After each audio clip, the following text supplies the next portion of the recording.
El primer estudio de este trimestre esboza el trasfondo del estudio de toda la epístola a los Efesios y se enfoca en varios temas importantes. En primer lugar, conocimos el propósito de Pablo al escribir su epístola a los Efesios: ayudar a los Efesios a recordar su identidad y su papel en el reino de Dios y sus planes. En segundo lugar, llegamos a conocer mejor a los Efesios. Hicimos una visita virtual a Éfeso y caminamos por sus calles escuchando a la gente de la ciudad hablar de su interés por la magia y lo sobrenatural.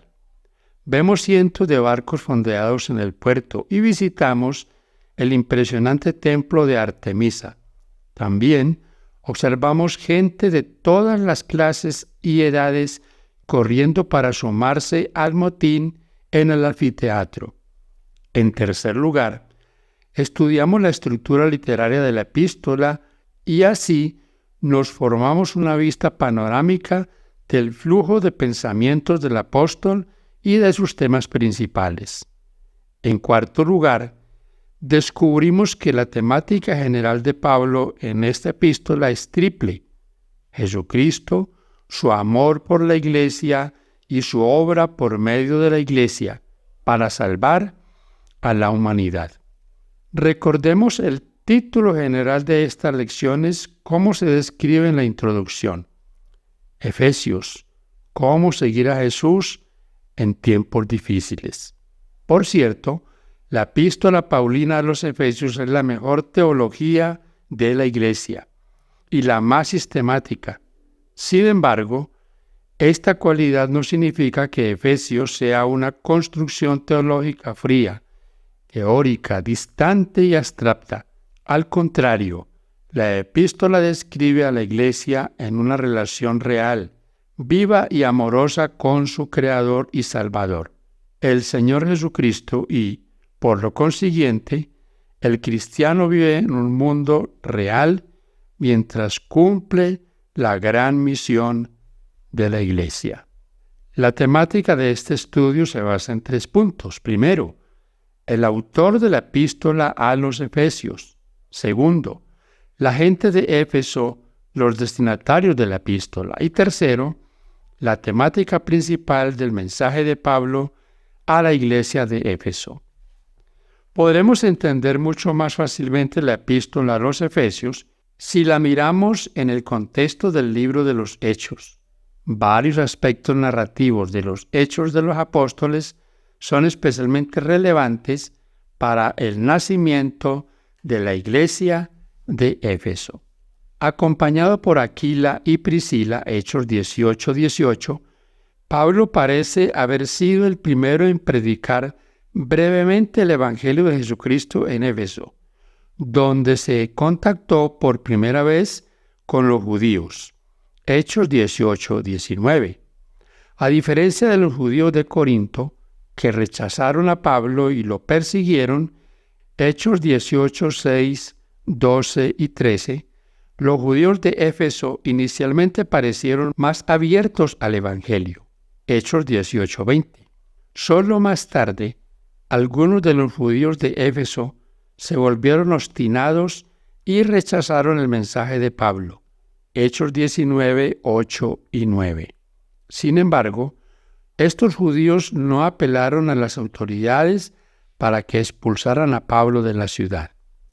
Después de la primera vez que Pablo partió de Éfeso, Priscila y Aquila continuaron la obra evangélica allí, y más tarde se les unió a Apolos de Alejandría.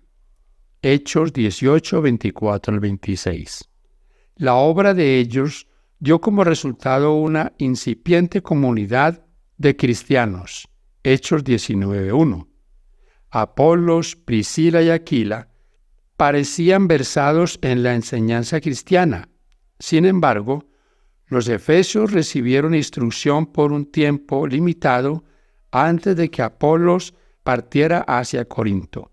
Posiblemente, por esta razón, los discípulos de Éfeso tenían una comprensión limitada del Evangelio y del cristianismo.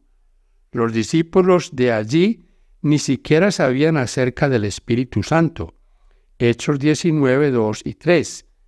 Por esta razón, cuando Pablo regresó a Éfeso, decidió pasar más tiempo allí y ofrecer un sólido fundamento teológico, necesario para la Iglesia, tanto en la ciudad como en toda la región de Asia Menor. Hechos 19, 10. Es importante señalar que una de las formas más evidentes de Pablo para probar la veracidad y la calidad del cristianismo era preguntar a los miembros de la Iglesia si habían recibido el Espíritu Santo, Hechos 19:2, y si entendían correctamente quién era Jesús, quién era Dios y cómo se salvan las personas mediante el bautismo en Jesucristo, Hechos 19:2 al 5. Por esta razón, cuando Pablo escribió a los Efesios, muchos años después, volvió a insistir en estos temas cruciales. Ver, por ejemplo, Efesios capítulo 4. Estos temas fueron determinantes para la identidad de la vida cristiana, tanto a nivel individual como grupal, en la familia e iglesia. No hay iglesia cristiana sin Jesucristo, el Espíritu Santo y el Padre. Cuando el Espíritu Santo descendió sobre los discípulos de Éfeso, llegaron a ser la iglesia de Jesucristo, guiados por el Espíritu Santo en su misión. El Espíritu Santo los dotó inmediatamente para el ministerio y la misión al otorgarles el don de lenguas y otros dones espirituales. Por eso, cuando Pablo redactó la epístola a los Efesios, insistió en la importancia de los dones espirituales para la vida y la misión de la Iglesia. La quema de los libros.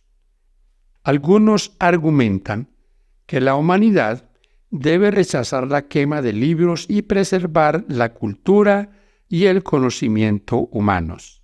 La quema de libros, mayormente judíos, por parte de los nazis en 1933, o la destrucción de libros de tendencia capitalista occidental por parte de la Guardia Roja de Mao Zedong en 1966. Se utilizan como ejemplos clásicos de quema de libros con el propósito político de controlar el acceso a la población a la información e imponer una nueva cultura, ideología, interpretación histórica y cosmovisión. La historia de los insurgentes que quemaron miles de manuscritos africanos antiguos en Tombuctú en 2013 se utiliza como ejemplo de quema indiscriminada de libros religiosos extremistas.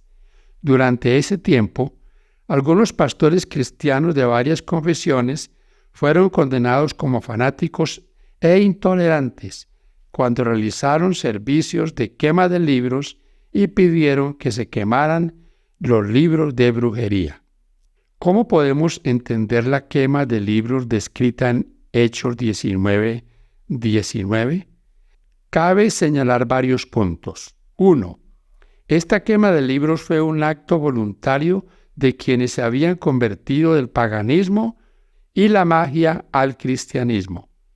No destruyeron las bibliotecas ni las propiedades de otras personas, sino que quemaron sus propios libros de brujería, libros que ellos mismos habían usado para practicar sus religiones paganas.